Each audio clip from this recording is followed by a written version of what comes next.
Alam mo, hindi ko na talaga matagalan yung babae niya. I need her out of here. Hindi mo narinig yung sinabi niya. May plano ko makialam sa company, di ba?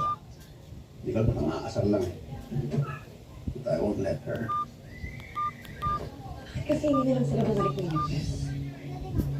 Ang ganda naman ng setup natin, Lord Red. We can move the way we want dahil wala sila dito. We even sacrificed that damn baby to get to this point, and then now Audrey's here to ruin everything. Tapos may nalalaman pa siyang magbabantay like as if she's so good and perfect.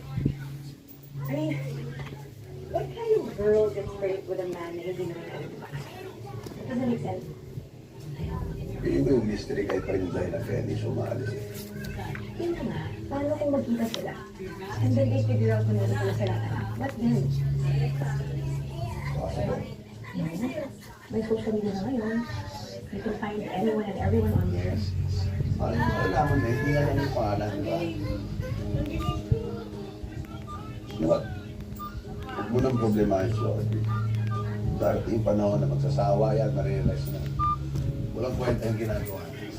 By then, tayo na mismo matutulak sa kailan ni Dad na bumalik pa US.